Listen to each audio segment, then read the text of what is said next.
What would you do if the person you loved the most overheard you say you'd never choose them again, and then vanished without a word? My name is Alyssa, I'm 32, and I don't know how I got here, alone in a quiet house that used to be filled with routine comfort. It all started with one stupid comment. I was in the kitchen that afternoon, drinking coffee and chatting with my younger sister, Natalie. It was one of those mindless venting sessions we all have, where you say things you don't really mean but need to get off your chest. The words spilled out too easily. If I had to do it all over again, I wouldn't have dated Marcus. I said it flippantly, casually, like I was talking about regretting a pair of shoes I bought online. Natalie's eyes widened, but she didn't say much.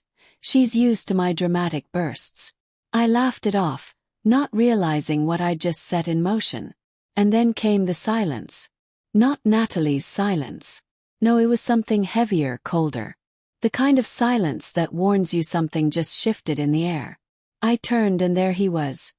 Marcus, my husband, standing in the doorway. Motionless. No anger, no accusations. Just stillness. He didn't say a word. No questions. No demand for context. He just turned around, walked to the front door and left.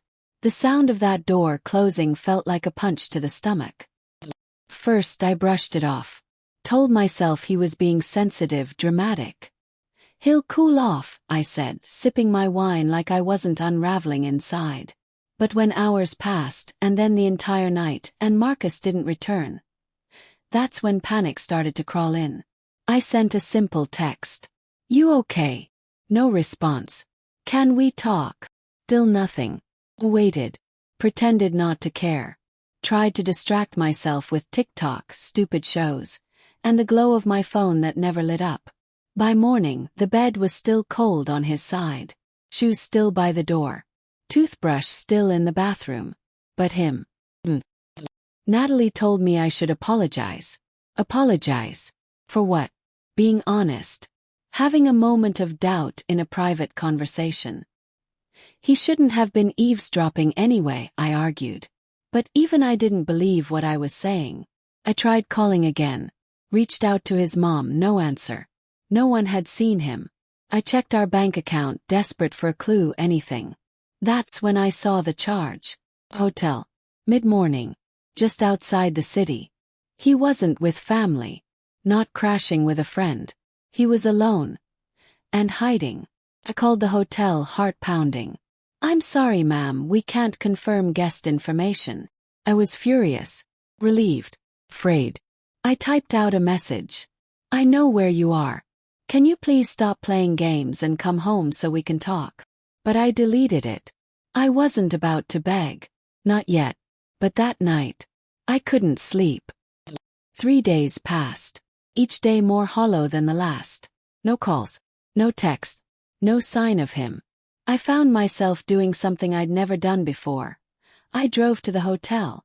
I stood at the front desk, seething. He's my husband, I snapped.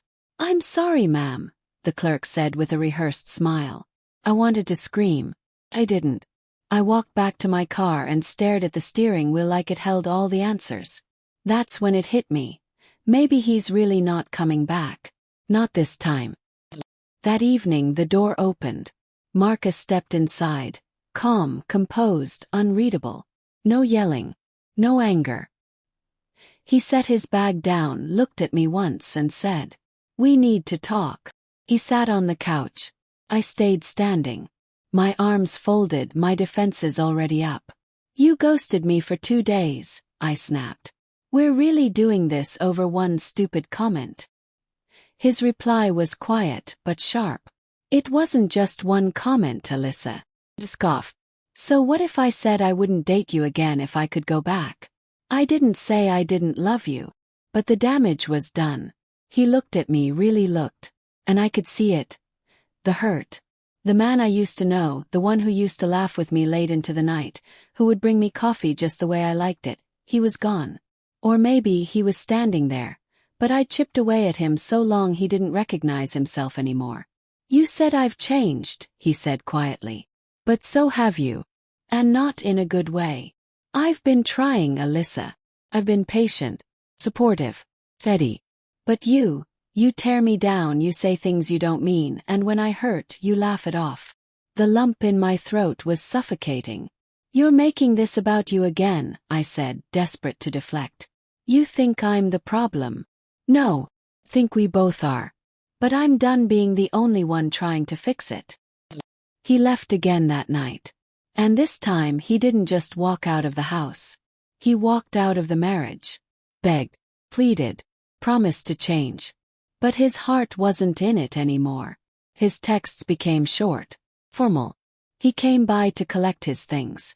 Trimmed beard, new clothes, different cologne. He looked better. And I hated that. When I asked to talk, really talk, he didn't yell. He didn't gloat. He just said, I'm choosing myself this time, Alyssa. You'll be okay. But I can't stay here hoping you'll become someone who sees me again. And that's how I lost the man who stood by me for years, because I stopped appreciating him long before he stopped loving me.